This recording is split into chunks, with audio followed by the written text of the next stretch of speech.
Hi, my name is Tafari Golding, and I play Jerome Jacobs in the murder mystery at Dead Man's Phone.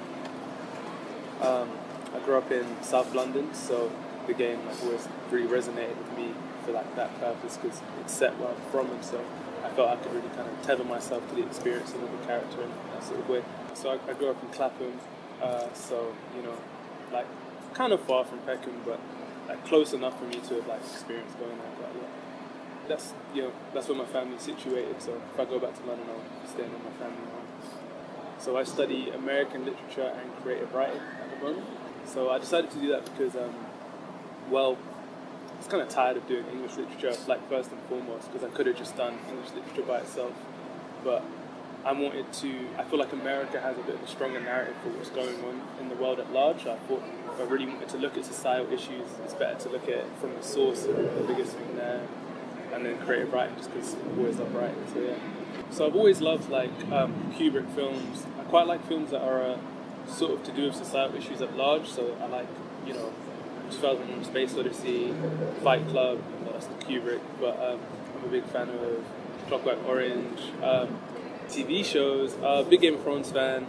I've done here or there a little samples of stuff. I'm quite into Top Boy actually. And so I've always, if I wanted to write a short, it would be something quite similar to that, I think. The shooting period would have started in, let's say, September, October 2018. And then that ran through around to about, late 2019, I would say, mid to late 2019. So about a 6-7 month period. And through that, we were just constantly taking shots, meeting up with the guys, and just, they would go through the script and the storyline with me, and then from there I would eventually learn more about the characters. So I think that would have been about late September 2018. I actually saw a post on Instagram for it that my sister had shared to me, and I was looking for 5 to 10 black boys aged, I think it was 15 to 18. And I was like, well, I'm from South London, I fit into that margin. So I contacted the guys and I got the casting from there. It was pretty cool. Yes, so it was a workshop. So we met in Pop Brixton, and they'd rented out a space, and they've got some snacks and some food, and they sat us all down in a circle. We played some warm-up games, trust exercises, that sort of thing, and then eventually they wanted us to, do a sample of the script and see if we could actually get into character. It was an interrogation scene. Are we filming this? Yeah. Are we recording here? Yeah. You say that. Yeah. Okay. Can you say your actual name? My actual name, my actual full name is Tafari Mackinnon George Golding. I am 17 years old. Do you need my date of birth? No, you're good. Yeah, that's good. We know you're lying, Sam. That's what little children do. Is that what you are? Fuck you! Waste, man. Talk to me like that again. Swear down. Sorry about my partner, Lucas. Look, we can protect you, but only if you start talking to us now. How are you gonna protect me? You don't even know who I am. I don't know, I was really enthusiastic about it because I'm quite passionate about sort of the struggle that a lot of coloured people are going through at the moment, so I really wanted to step into it, and they told me that I got the part, and it's pretty cool. It's kind of just going for anything, to be honest. As long as I was in, I was quite happy, but I didn't expect to get Jerome at all. I was just I don't mind just being a little guy on the side. I had no idea that I'd ever be the face of this thing. It's quite surreal, actually. I think it was a week or 2 week period. They got back to me pretty quickly, if I'm honest. I think it was about a week, and I was just damn. And they were like, yeah, we want you, and this is what's next. And I was like, yeah, I'm down for it because I'm passionate about acting, so I was ready to go. At first, I was a little bit uncertainty because I think that's natural, but I had no expectation that this was gonna blow up the way it was. So of course I was like, yeah, anything that I can put on my CV or my resume is good to go. So I'd gone to a few acting classes. I'd done drama at GCSE and A-level. So I had a bit of experience, but nothing super concrete, just a bit of basic training. So, and I've always been quite passionate about acting. So it was pretty much by chance. If anything, I was more into theatre. I'd never thought about doing TV acting or anything digital at all. I'd always just wanted to be on stage. So this opportunity seemed something so niche, it's all on a phone, it's all so interpersonal. I was like, damn, that sounds like a really different, unique lane. Of course I want to get into that and see if I can explore a new genre of film. So yeah, they all seemed like it was quite a cool project. Everyone thought it was, pretty cool. My friends were really enthusiastic about it. So that gave me more motivation to go through with it. And my boy Ezekiel Alarms, who plays Bradley in it, he loved it. He thought it was a great idea as well. We kind of worked through that together, I think, and having him and someone else experiencing a similar thing with me was, a lot of fun. So I know all of them, but we mainly met through Dead Man's Phone. But Ezekiel is someone that I know from outside of that, so yeah. So I did work on a bit of the slang that was needed to get updated in it, because some of it was people just don't say those kind of things anymore. So I gave my input where I could, and also trying to make sure that the narrative was honest to our experience as black boys living in South London. So I gave my input there, and yeah, 100%. They worked really well with me. They made it clear what they wanted from the jump, but more than anything, I feel like we helped each other grow through the process, because they asked for our input a lot and we wanted their input a lot, so we couldn't have done it without them. I don't know if that makes sense. Definitely the police interrogation scene, which comes up towards the end. So what's going on here? What are you doing here? Just talking. Chilling, yeah? Yeah, Chilling. Great, perfect. So we've had reports of drug dealing going on in this spot. Do you know anything about that at all? No. Nothing at all? No. Oh, that's strange. So remarkably, you both fit the bill. What the fuck does that mean? That was the most challenging part for sure. But beforehand, we made sure that we met the guys properly and had conversation with them, learn what kind of people they are. Hey, that's mad. You look incredible, guys. Yeah, man, it's a good old double. Yeah, get it. They made me feel comfortable and welcome, so there was no issue in that. It was just, getting pinned to the ground is always going to be a little bit on the rough side, if that makes sense. Because of the story that they were trying to tell, it seemed like a necessary part. It's never something that I'd want to take out. It felt important. It felt like it needed to be in there. So from that perspective, I was definitely on board to do that. But being on board to do something in your head and actually living through it is quite different. But it was fine in the end. And I think it was important that we did get that done. It felt very natural. It felt like the logical conclusion as to where the story would go, because a lot of the time, a kid like Jerome isn't one that ends up in gang violence. If that happens, it will normally be because he was at the wrong place at the wrong time. And I guess the story does kind of indicate to that. But when I found out what the twist... Am I going too into detail here, by the way? Okay. So when you find out about what the police twist is, I think that it sort of goes to show that racism is still at large in the UK. And it's a pressing issue for people, because it can get in anywhere. It doesn't matter who you are, where you're from, or what you do. If you are of a certain background, it's a real thing that can affect you. And I think that it made me feel angry. It made me feel unwelcome in some ways. It made me feel like I can't go where I want to go. When I read that, I was like, it sort of it switched on a light bulb in my head. It made me realize exactly where I am positioned sometimes, or where I've been told to be positioned. We've all got to watch each other and make sure we know what's going on, and hopefully if we stay attentive and dutiful and speak the truth and stick to our integrity, we can uncover some of the nastiness that exists within our society. Yeah, they all thought it was pretty cool. I feel like everyone agrees that these kind of stories need to be told more, and stretch out to the public a bit. And so everyone has always been super supportive of it.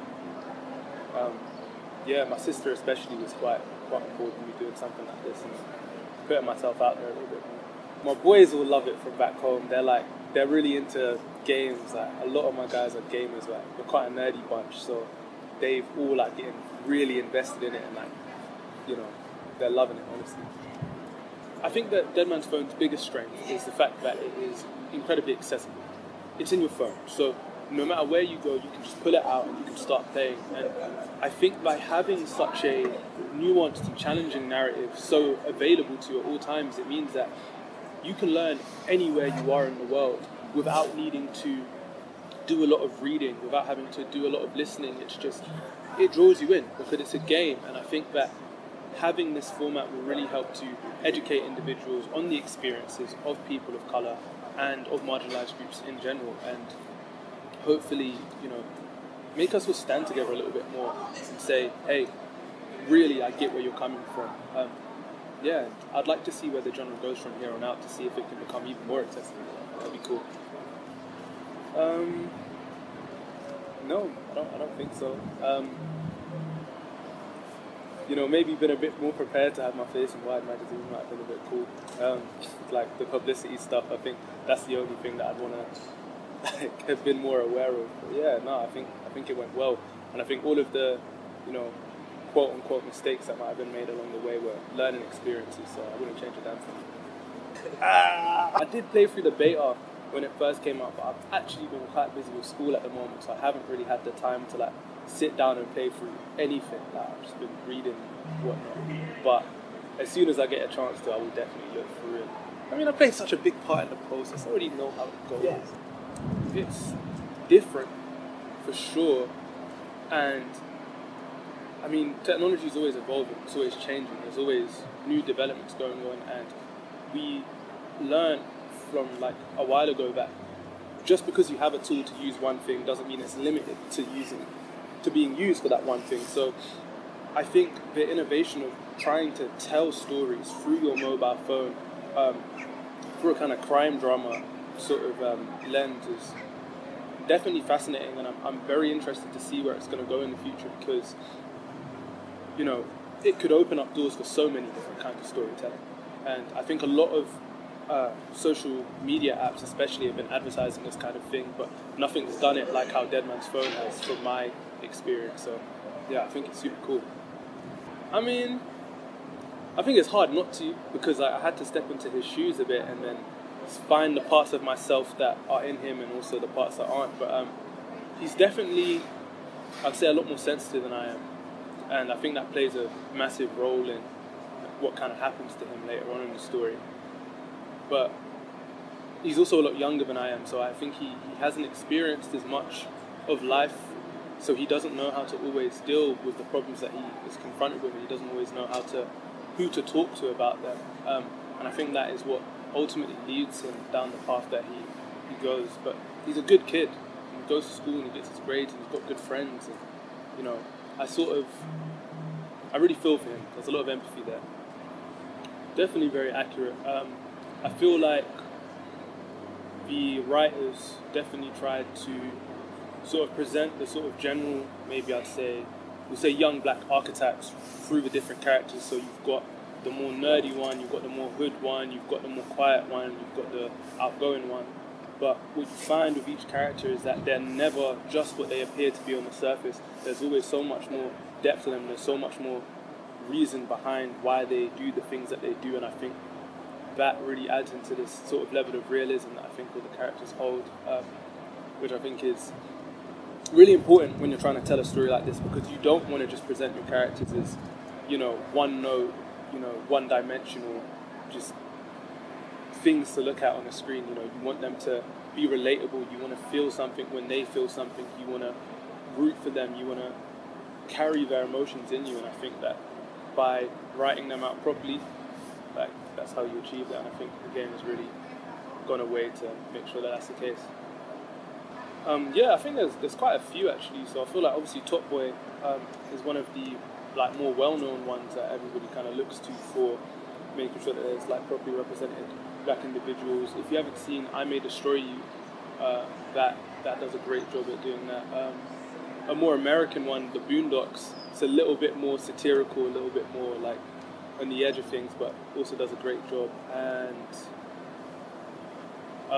there's loads out there, but not really British, I find, mainly American. So I feel like Dead Man's Phone is really working towards making sure that we get the coverage we deserve in all forms of narrative and all forms of entertainment.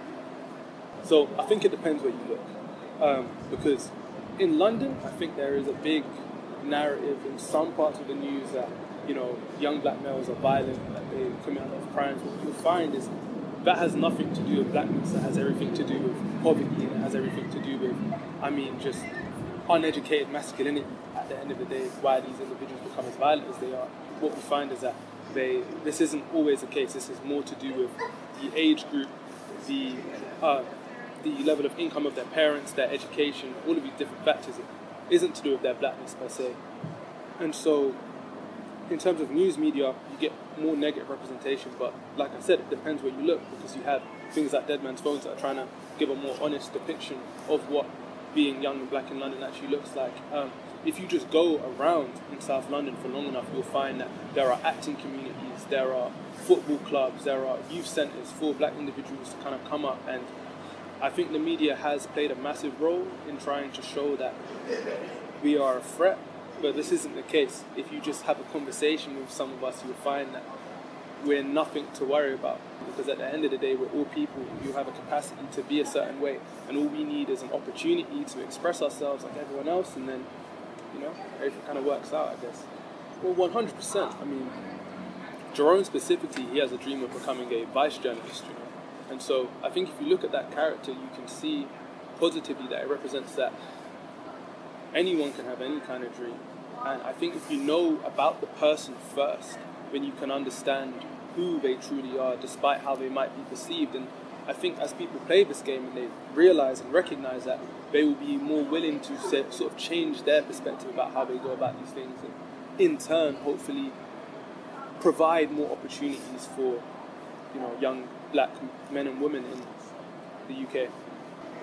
I think, all right, this is a bit of a very personal choice, but I think the best thing to do maybe would be, I'd like to see more of, like, you know, just for this story specifically, maybe like them in school and stuff, like, you know, that kind of thing. Just obviously that's hard to do with like the resources we had available, but that would have been fun. Like, yeah, get into the characters' like lives, like, not because, you know, that's what really draws us into a narrative, right? It's being by the person's being really like everywhere that they are. Like, have you seen oh gosh, what is it called? Not Fleabag. It's definitely not Fleabag. Yeah, normal people. Right. So in that narrative, the reason why you feel so connected to the characters is because you see them in every single environment. And I think that was the only thing that was missing from Jerome's life, because you see his social life, you see his romantic life, and you see his home life, like all of that stuff, but you don't see what his life is like specifically at school and how he interacted there. And I think that would really help to, you know, develop his character, because for a 16-year-old boy, school is actually probably like one of the most important parts of your life, you know. So I like Sophie. So that's the interrogation officer, right? Not interrogation. Intelligence, thank you. So I like Sophie because she's the intelligence officer, and I think that she's really smart, and she reminds me of like just someone who you could talk to regularly in like real life and stuff. And I think that she plays a massive part in uncovering like a lot of the case. Lee's favorite character, I don't even think I need to say. You know, he pushed me to the ground, so. But no. What's his name? No, I hate Maguire, mate. Because, you know, at least Bronson had the confidence to, like, you know, come through with it. But Maguire's just in the background filming, like, what a nerd, mate. What a nerd. Am I allowed to say that? Alright, so what actually happens is the body that falls off of the building isn't the real body. It's like a fake body, and Jerome actually becomes Batman. And then he takes down. So, you know, when, like, it comes to the end, and Bronson and, like, you know, Maguire are about to be arrested and taken into jail. Now you just see Jerome come out of nowhere and just lock them up and say, you know, stop hurting black kids. You win. So maybe something, you know, I mean, if we're going to more like tragedy, I'd like to see maybe something doing with, like, you know, women's rights, transphobia, gay rights, like all of that kind of stuff. Just anything to do with people that feel marginalized and making sure that their stories are told appropriately, even if it is through a lens of tragedy, just making sure that you know, that their voices are being heard, you know, in like a Shakespearean fashion. That's a funny story, man. There was just like, you know, like there was this one time, like me and Ezekiel were just like chilling in Nihal's house, and like we were just playing piano and just like goofing about as we were recording stuff.